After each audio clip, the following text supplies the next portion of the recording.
My name is Ray Missman. I'm the president of Friendship Force Sacramento. Do you have the first slide showing?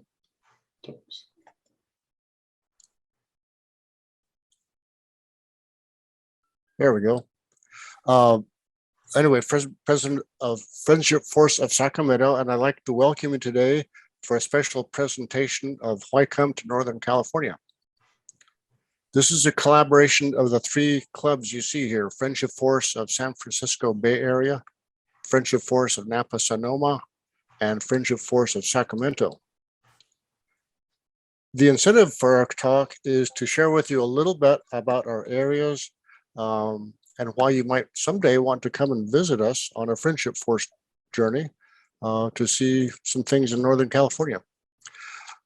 If you're a member of Sacramento or San Francisco or Napa-Sonoma, then you can stick around and listen. Maybe you'll hear some things about your sister club that might be interesting. Yeah, and so here's the orientation of where we are. Northern California regions that we'll be talking about are on the Pacific coast, on the western part of the continental United States. And let's look closer. This shows the three areas that we'll be talking about today. First in blue, the San Francisco Bay Area, which encompasses a number of counties directly around the San Francisco Bay itself. And then to the north in red is Napa-Sonoma. And then in green is Sacramento and the surrounding counties in the Central Valley and foothills. But first, I want to hand it over to Marty to share a little California history. Good afternoon, or good evening, wherever you are.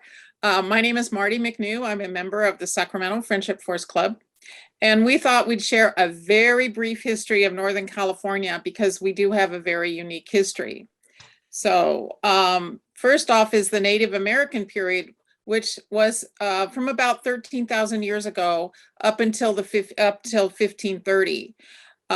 California's Native American population was one of the most culturally and linguistically diverse areas in North America.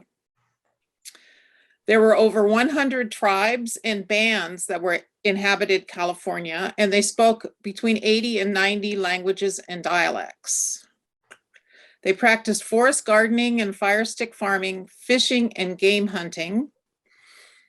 And the population was about 300,000, which was comprised about a third of all the Native Americans then in what is now the United States.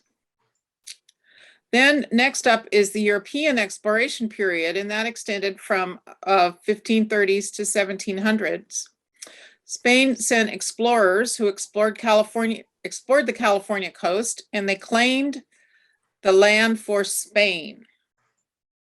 Then in 1579, Sir Francis Drake claimed the coast for England. And as you can imagine, that set up some controversy. In 1762, there was a war between Spain and England. And the upshot of that was in 1769, Spain built presidios at San Francisco and Monterey. The Spanish colonialization period was from 1700 to 1826.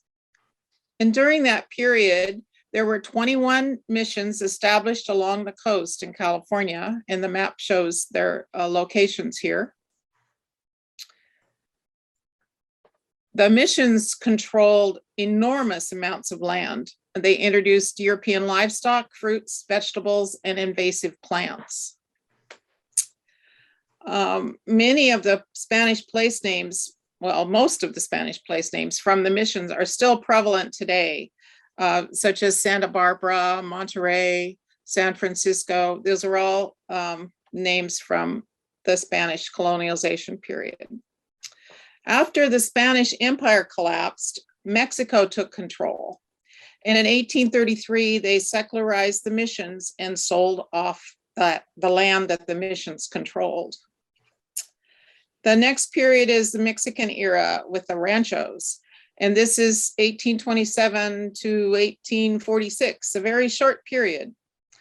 The government of Mexico encouraged settlement, they gave large land grants, I mean, large land grants to retired soldiers. And these became ranchos for sheep and cattle. The primary exports were cowhides and tallow. The cowhides were worth $1 a piece, which was considered the currency of the day. And tallow was used for candles and other uses for that cow fat. By 1846, 800 private landowners called rancheros or Californios owned 800 million acres, which was an eighth of the future state. Now the Americans come on the scene in 1846. In 1846, the Mexican-American War broke out, and part of that was a bear flag revolt in California. The Americans took the capital of Monterey and in effect terminated Mexican rule. In 1848, the treaty that ended the war, the Treaty of Guadalupe Hidalgo, ceded California to the United States, and the US military was in charge of California. In January of 1848, gold was discovered. It brought over 300,000 people to California from all over the world. And then in September of 1850, California was admitted to the United States. In 1869, a transcontinental railroad opened, and that opened up California to the east coast. And the railroads then dominated California politics in the rest of the 19th century.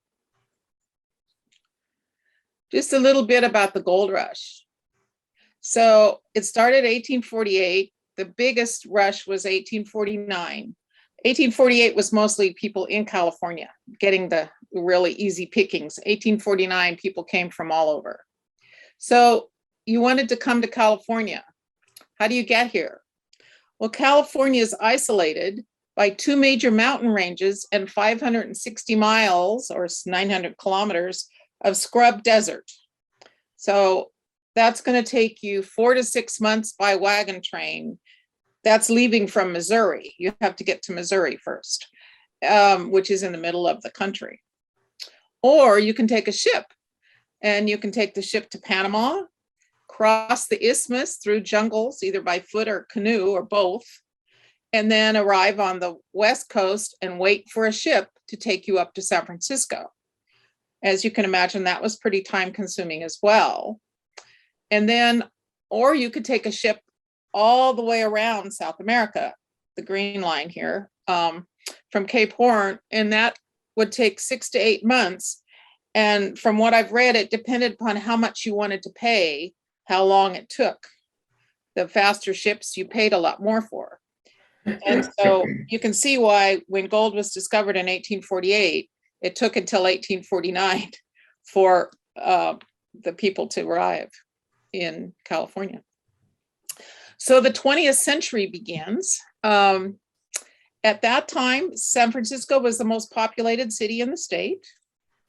In 1906, there was an earthquake and fire in San Francisco, and 3,000 people died, and 80% of San Francisco was destroyed.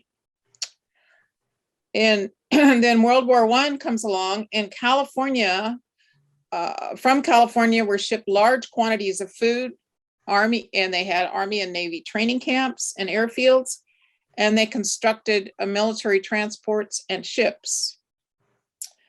And then in the 1930s, that with the Depression, over 250,000 immigrants fleeing the Dust Bowl in other parts of the United States were attracted by farm work in California. And one of the things that also happened during this period is California started extensive water projects to store and move water. And this sustained Central California agriculture and Southern California cities. Okay, World War II and the aftermath. So from 1940 to the present, So during World War II, there was a huge shipbuilding effort. Real estate development replaced agriculture in Southern California as its major industry, and Los Angeles now became the largest city. In 1960, California introduced a master plan for higher education, and the result of that was a highly educated workforce, which attracted investment, and what is known today as Silicon Valley was a result. Remember, Hewlett-Packard started at Stanford University. And today, California is the 5th largest economy in the world. What I'd like to share now is just real briefly is California growth by census year. So 1840, where this chart starts, there were 8,000 non-Indian population, not Native American population. The Native American population was between 30 to 150,000. By 1850, there were 120,000 non-Indian population, and the Indian population had shrunk to about 15,000 due to many factors. Interesting factoid about this is that less than 10,000 of those 120,000 were females older than 15. In 1870, the population is 560,000. By 1900, it's 1.4 million. By 1950, it's 10 million. And it reached parity between the sexes. 1950, in many of our lifetimes, is when parity was reached between the sexes. 1970, the population's 20 million, and it became the most populous state in the United States. And that's the red line on the chart. And now in 2020, it's sitting around 39 million. So explosive growth. And that's the end of our short history presentation. And now I would like to introduce Shirley Foreman of the San Francisco Bay Area. Hi, I'm Shirley Foreman and a member of the San Francisco Bay Area Friendship Force Club. Our Friendship Force Club was founded in 1984. As you can see from the map, the San Francisco Bay Area is large, consisting of 9 different counties with a total population of about 9 million people. We have beautiful beaches, wonderful mountain parks, and many famous sites. Our members live throughout the Bay Area, in San Francisco, Oakland, Fremont, Livermore, Sunnyvale, Palo Alto, and Woodside, and many others. To drive from Sunnyvale to San Francisco takes about 1 hour, and from Sunnyvale to Monterey takes about an hour and a half. Today, we visit sites in San Francisco, the Peninsula, and the Monterey Bay. So let's get started. Our club's most popular destination is San Francisco. Herb Caen, columnist from the San Francisco Chronicle, said many times that San Francisco is the Baghdad by the Bay. San Francisco is the world of Sam Spade and foggy nights, hilly streets, tiled stairways, and fabulous Victorian painted lady mansions. Visitors can easily spend multiple days enjoying San Francisco. Here we are at the Golden Gate Bridge. When we tour the bridge, we like to park at the north end, and from there, we walk onto the bridge to have a spectacular view of San Francisco and the Bay. Sometimes we take the subway or train to San Francisco, and on those days, we make a short walk from downtown to the Ferry Building. At the Ferry Building or nearby, we catch the bus and get off at Pier 39, a tourist mecca for souvenirs and snacks. An interesting sight at Pier 39 is the sea lions, who have taken over a section of the harbor. It's just another beach to them. The next stop on our tour is our Bay Cruise. Here we are with members from the Kiel Germany Club in 2019. On our sailboat, we are treated to views of the San Francisco skyline. We may also take a tour of Alcatraz, the well-known former federal prison which housed notorious criminals such as Al Capone. Here is one of the cell blocks. Looks just like the movies. Our next stop is Fisherman's Wharf for a much needed crab cocktail or other snack. And who can resist the sourdough French bread often served at the start of a meal? From Fisherman's Wharf, we can take the bus to Coit Tower overlooking the bay. From the top of Coit Tower, one has a fantastic panoramic view of San Francisco Bay. Also, we might see some of the wild parrots who live in San Francisco year-round. From Coit Tower, Lombard Street is close by. It is said by some to be the crookedest street in the world. Our next stop is Chinatown for a much-needed afternoon snack of dim sum or other tasty Chinese dish. This is the place for souvenirs such as tea, teapots, robes, and chopsticks. From Chinatown, it's just a short hike to the cable cars. The motorman will often ring out a song on the bell of the cable car.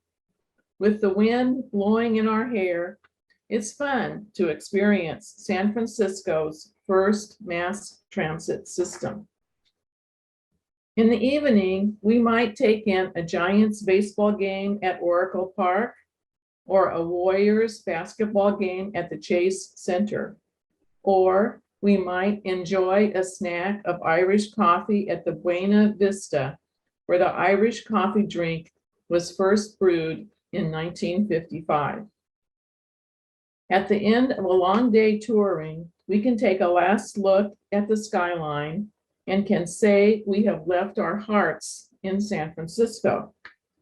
We might spend a second day in San Francisco in order to visit Golden Gate Park.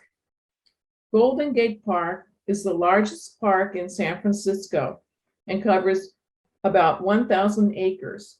The Young Museum houses art exhibits and hosts the annual Bouquets to Art Show. Other points of interest include the Academy of Science, the Arboretum, the Buffalo Patty, the Conservatory of Flowers, Stowe Lake, Dutch windmills, a Ferris wheel, and the peaceful green Japanese tea garden, which was built in 1894. Boats can be rented at Stowe Lake. You can also ride the 150-foot high Ferris wheel to see views of the city. The windmill was donated by Queen Wilhelmina of Holland. Traveling 25 miles south down to the peninsula, we often visit Filoli Historic House and Garden in Woodside. This country house is surrounded by formal gardens, which are in bloom at every season. The builder, William Bourne, owner of the Empire Mine, created the Filoli name from his motto, fight, love, live. About 10 miles further south, we visit Stanford University. Stanford University is a world-renowned private research university, which was opened in 1894. Approximately 17,000 students attend Stanford. The Stanford Linear Accelerator Center is also located on Stanford's large campus. The university's entrance on Palm Drive leads to Stanford Chapel, seen in the background on the left. On the right, we see Hoover Tower, which has 14 floors and contains a library of war, revolution, and peace. The Stanford Chapel was designed by Mrs. Jane Stanford and in 1903, the chapel was dedicated to the memory of her husband, Leland. On the right, we see the interior view of Stanford Chapel. We might also spend a day touring the Monterey Bay Peninsula, which is worth the drive because it is a beautiful and unique part of California. Our first stop is Monterey Wharf. We might simply enjoy lunch and do some souvenir shopping, or we might go whale watching, depending on the time of year. A short drive from the Monterey Wharf is the Monterey Bay Aquarium. The aquarium is known for its large sea life tank, its moon jellies, and its otters. From there, we may take the 17-mile drive, which goes along the coast from Pacific Grove all the way to Carmel. It's a wonderful opportunity to see the wild Pacific Ocean and the wildlife that calls this area home, including seals, many birds, and otters and whales. Here is the beautiful lone cypress tree, one of the scenic lookouts on the 17-mile drive, which finishes in Carmel. Carmel is known for its collection of boutique stores, art galleries, and once again, souvenir shops. Here we see one of the unique cafes in Carmel. If we still have time available, we can drive from Carmel further south to hike in Point Lobos State Park, an area of great beauty with wonderful and scenic trails looking out over the ocean. At the end of a visit, we can truly say we have seen and visited many great sites in the San Francisco Bay Area. This concludes my portion of our presentation. Next, Mimi Formosa will share some interesting things about the Napa and Sonoma areas. Thank you, Shirley. Hello, my name is Mimi Formosa. I live in the wine country, where I am a member of the Sonoma Napa Friendship Force Club. Our club members would like to welcome you to the beautiful Sonoma County, referred to as the Valley of the Moon, and the world-famous Napa Valley, renowned for its vineyards and fine wines. While our two counties are adjacent to one another, they have their own unique characteristics. Sonoma County is just 30 miles north of San Francisco. Its major city and government hub is the city of Santa Rosa. Napa County, located 65 miles north of San Francisco, winds along the Napa River. It is only 5 miles wide and 35 miles long, but it is world famous. When you come to visit our beautiful valleys, you will experience the majesty of the coastal redwood trees in Armstrong State Park, located in Sonoma County. These giant sequoias can grow to be 300 feet tall and can live longer than 2,000 years. You will behold the pounding surf of the Pacific Ocean and the meandering Russian River as it travels to the rugged coast where it exits at Jenner. Yes, there actually were Russians who settled in Northern California at Fort Ross. It is now a state historic site. The fort was an outpost for the fur trade. It was active from 1812 until 1842. And you can experience the culinary delights of Bodega Bay, famous for its fine seafood, and perhaps watch the sun set in the western horizon. You will also learn about the historic mission period of the Spanish California. 5 of the 21 missions founded by the Spanish friars are in the San Francisco Bay Area. On your visit to the town of Sonoma, you will get to tour Mission San Francisco de Solano, the last of the missions to be established, and the historic soldiers' barracks that protected the plaza. Nearby is the unusual home of General Vallejo, who was the governor of Alta California during the Mexican period of control. Poor General Vallejo, he and his soldiers were defeated by a band of Americans led by Captain John C. Fremont in 1846. They invaded the town of Sonoma and they took General Vallejo prisoner. He was incarcerated in Sutter's Fort in Sacramento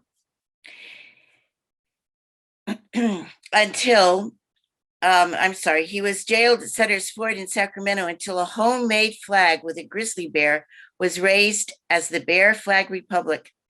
California was declared a territory of the United States. Located in Sonoma Plaza is a statue and a plaque commemorating this historic occasion.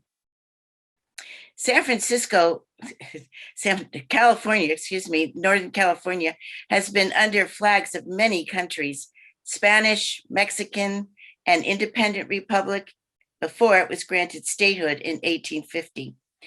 Then you might enjoy sipping and swirling and tasting the wines of Napa and Sonoma as you learn about the history of the movers and shakers of our famous wine industry. We begin with Agustin Heranzi. He's known as the father of the California wine industry. He brought back cuttings from the European stock and planted them in the fertile soil of the Sonoma Valley in 1857.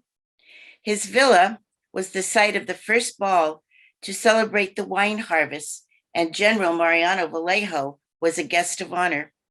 He founded the Buena Vista Winery located in the town of Sonoma. It has been meticulously preserved and is currently a historic county landmark. And no visit to our region is complete without a visit to at least one of our wineries. You could hear the story behind the Judgment of Paris that took place in 1976. It is the story of when Napa wines bested the French in a blind tasting. It was Chateau Montelena and Stag's Leap Wineries, vintage 1973, Cabernet Sauvignon and Chardonnay, that took the gold medal and put Napa Valley on the world map as a credible winemaking region. You might like to taste their world famous wines or just stroll the grounds of the beautiful Jade Lake. And of course, Mondavi Winery, founded by Robert Mondavi, who is known as the one who made the finest Napa wines. Robert believed that wine should be combined with food, music, and art. He and his wife, Marguerite, helped to establish Copia, a tourist destination in the town of Napa. Along the Napa Valley Highway 29, you will see many other well-known wineries, such as Beringer, Bellew, Cakebread, Charles Krug, just to name a few. One of the oldest buildings is Greystone, which was originally founded by William Bourne, whose wealth came from the Empire Mine in Grass Valley. When you visit, you are with the Sacramento Club. Greystone was originally a collective for the Napa grape growers who would bring their grapes to the facility where it would be processed. For a while, it was run by the Christian brothers who produced their brandy elixir. Today, it is a cooking school, the Culinary Institute of America, where you can take a course in cooking and baking for about $25,000. Bourne also created the estate he named Filoli, located on the San Francisco Peninsula, which you might visit when you are with the San Francisco Friendship Club. You'll also find out about the other men and women who lived and worked in this area and called our valleys their home. Two famous people resided in the city of Santa Rosa in Sonoma.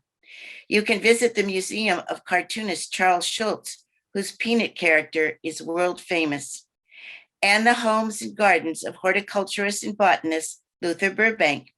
He is credited with developing many new species of plants. A visit to his home and garden is a unique experience. And the author of Call of the Wild, Jack London, who's famous writer and adventurer, and you can tour his home called Wolf House, located in Glen Ellen.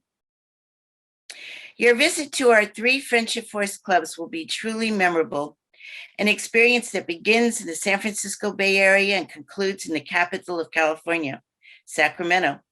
You can enjoy a variety of activities such as a hot air balloon ride, hot mud baths in Calistoga, golfing at the famous Silverado Country Club and Resort, ride a vintage train up the Napa Valley, and of course, hike our many trails, bike our valley routes, and dine at our world-renowned restaurants. Our 3 California Northern clubs invite you to come visit us soon and enjoy the many sights of our famous region. And now I would like to introduce Marty for some highlights of the Sacramento area. Hello again. So let's talk about what you'll see in the Sacramento area when you come to visit the Sacramento Club. First of all, you'll be given a warm welcome, either at the train station or the airport. There'll be many members on hand to make sure you feel welcomed. One of our favorite day trips is to visit the Calaveras Big Trees State Park. The giant sequoias are magnificent, viewed along a short walking trail through one of the many groves in the park. The giant stump seen here was once a dance floor. We follow this walk then with a picnic lunch under the trees, and then maybe pop into a winery tasting room in the quaint mountain town of Murphy's. Another popular trip is to scenic Lake Tahoe. We begin our Lake Tahoe day with a drive to Donner Lake and a visit to the Donner State Park and Museum, memorializing the tribulations of the Donner Party of 1845 and 46. Feeding our visitors is always a high priority. Here we see some of our best barbecue chefs pausing for a quick snapshot and visitors from Montreal enjoying the meal. Our visitors really do enjoy visiting the mountains. One of Sacramento's premier attractions is the Railroad Museum. We enjoy showing it to our visitors almost as much as they enjoy visiting it. Here we have members of a journey from Dallas posing for this photo in front of one of the engines. Old Town Sacramento holds more to see than just the Railroad Museum. Following the wooden sidewalks to the statue commemorating the end of the Pony Express route and modern stores in the old buildings is a great way to pass the time. The Sacramento River waterfront is not only scenic, but also historic, as this was often the route of the 49ers to the goldfields. Sacramento is the proud capital of California, and we love to show off our beautiful capital and grounds. These are more views of Capitol Park with its many monuments and gardens. Capitol Park spans 8 city blocks and is home to many historic trees from around the world. Pictured here is the Fireman's Memorial and the Peace Rose Garden. Here are some views of downtown Sacramento and the Cathedral of the Blessed Sacrament, another historic building we sometimes tour with our guests. Sacramento is home to 18 museums, 4 of which are highlighted here: the Stanford Mansion, the Crocker Art Museum, the Toll Auto Museum, and Sutter's Fort. If you come during basketball season, you may be treated to an NBA game with the Sacramento Kings and a visit to our lively downtown commons or DoCo neighborhood. Sacramento was one of the entrees into the gold country during the California Gold Rush. We often take our visitors to visit some of the old mines, including the Empire Mine State Historic Park. The top photo on the right is the view down the main drift of the Empire Mine. The Empire Mine is one of the oldest, largest, deepest, longest, and richest gold mines in California, where over 5.8 million ounces of gold was extracted during its years of operation between 1850 to 1956. Pictured on the left is the cottage on the property built by owner William Bourne. using waste rock from the mine. Below on the right, ambassadors from Kiel, Germany and Nashik, India visit the gold bug mine. If you are lucky enough to visit when a living history event is scheduled, you will be in for a real treat. Our visitors from Kiel timed it just right for a visit to the Coloma Gold Discovery Site. Neighboring El Dorado and Amador counties abound in interesting wineries. Oftentimes, we include a wine tasting event in our journeys. And of course, home-hosted dinners are always enjoyed by our visitors. And here we see some doing just that. Our members often stage parties for our visitors. From left to right, a Western welcome for open world visitors from Moscow, a hippie party, and Halloween fun. Our farewell parties are always poignant events. Here, visitors from Turkey, Japan, and South Africa contribute to the festivities. And with that, we bid you a fond farewell from Northern California, and we are open for questions. Okay. This is Ray Missman again, and I'm looking for chat questions. I don't see any questions yet. If you have any questions, then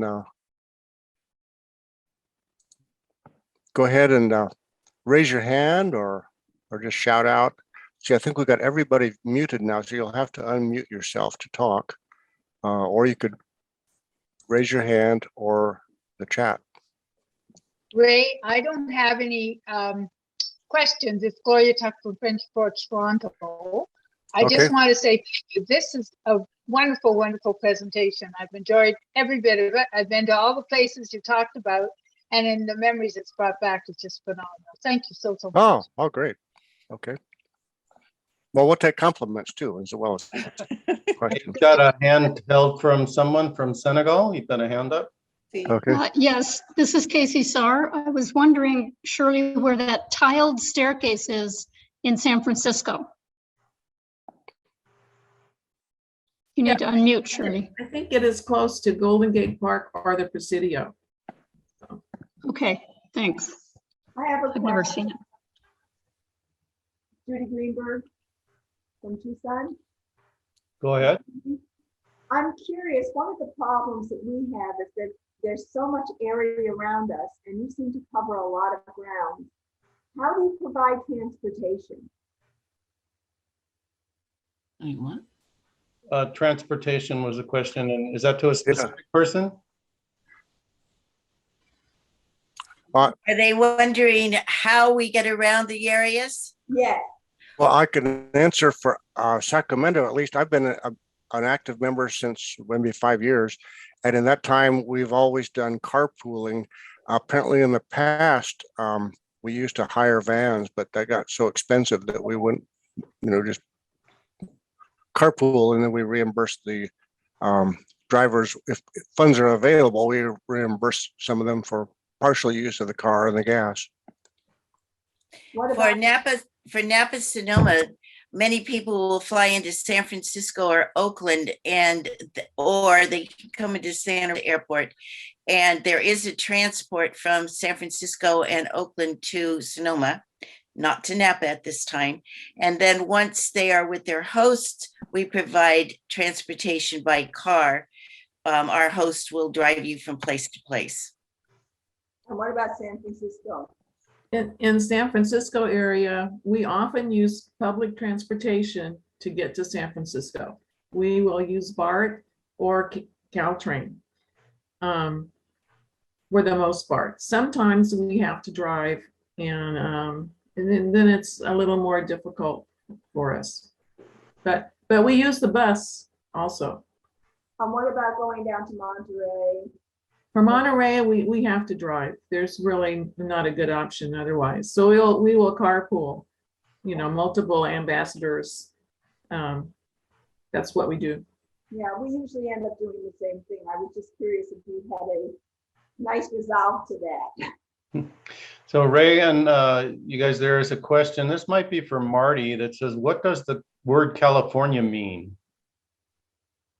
Well, it's very interesting that there's a lot of controversy about what California means and where it came from. There are many theories. There was a book that was written about Queen Khalifa, and that's where some people think it's from. And then some people think it's an indigenous word meaning high hill. So it's one of those enigmas of history. I think I've heard hot oven too as a Right, yeah. from this Oh, yeah. word Cali and Forno. And I think Yeah. it's been on some very early 16th century maps, if I'm not mistaken. Right. Yeah. So there's a question in the chat about what's the best time of year to visit. Oh, you don't want to come to Sacramento in the summertime. Yeah, I would say Often spring and you'll- fall. Yeah, unless you like really warm weather. Yeah. Often we'll have, I've been here, we've had 20 days over 100 degrees. I think May is a good time to. Yeah, springtime is great. Yeah. Fall is great. April, May. Yeah, and recently we've had the warmer, drier weather, and so it was one particularly noteworthy journey from Japan. Gifu, Japan had arrived, and the minute they touched down, the campfire started up, and that's the one that wiped out 15,000 homes up in the hills, and we had smoke, and San Francisco, the smoke went everywhere. So they had a week of smoke to endure. So that's in the fall, in September, notably, and maybe even October. Napa probably is a good time to visit May through September. Many people want to come here in October, which is crush, but that can be a very overpopulated time and very expensive. So probably any time between May and September is the best time to visit Napa Valley and Sonoma Valley. There's another question in the chat, Marty, I think would be to you. It's about, is there a California History Museum next to the state capitol? They're often great to visit. Well, actually, our state capitol, when they did a restoration in the 1970s and 80s, converted some of the old rooms into museum rooms. And I'm actually a docent at the Capitol. So we have a number of museum rooms that are used as a museum in the Capitol, and we do museum events there. We have 2 exhibit rooms that have once a year they change the exhibit, and we've had all kinds of things from historic books that are in the collection of the state library. What did California do in all the different wars? One year we had the Spanish-American War, World War II, World War I. So there's just lots of exhibits going on. So the building itself is, while it's a working capitol, it is also a museum. And I think right across from it, not too far away, is that there is a separate building. There's a California Museum too. Is that not right? Right, but it's not a history museum. No. Per se, yeah. So the only other 2 comments in the chat. One was asking, will this presentation be into a video? And yes, we will edit the video, and we'll be sending out the link probably within the next day or 2. And also we'll send it over to the FFI, and hopefully they'll be able to post it on their website soon after that. The last thing in the chat was just a comment, and it's a long one, but it says, thanks for a wonderful presentation. We lived in Rodeo for 4 years in the 70s, and it's interesting to see the changes. My husband attended the Naval Graduate School in Monterey for 2 years, and we adopted our son while there. He's 48 years old now, so they've been a while. And there it says, our club, Florida Suncoast, would love to visit you someday. So I'm sure we'd all like to have that happen. Yeah, great. I think that's the last question. Anybody has The a last question. you can raise your hand or unmute yourself and ask the question. Yeah, there's a lot more things that we didn't show you because it would be too long of a show. But there's a lot more here to see. Okay. Well, if there's no more, Oh, wait, then one question. How many can you host? Ah, question. uh, we typically have been in the 20s, 25 or something, I think. I don't know what it says on our website, but Yeah, I would say between 15 and 25 is what we've done in the past. For San Francisco, our current capacity is 18. And because we are two counties, Napa and Sonoma, usually we host between 12 and 18, somewhere in that range. okay. I think that's it. Okay. All right, well, last call for question. Oh, there's one. Okay, Oscar. Oh, you're muted on, sorry. Sorry, I was waving to say goodbye. Oh, Not raising oh, I my thought hand. you had an urgent question. You had that. Okay, yeah, thank you. Okay. Anyone else? Okay. If not, then I'd like to thank you for attending and thanks for the questions. And again, now that you've seen some things here, maybe you want to sign up for a journey and come and visit us sometime. Love to. So keep on looking for opportunities, and we'll keep on looking for opportunities as well. I would now like to close this part of the meeting, and we're going to stop the recording and then go into a Sacramento club meeting.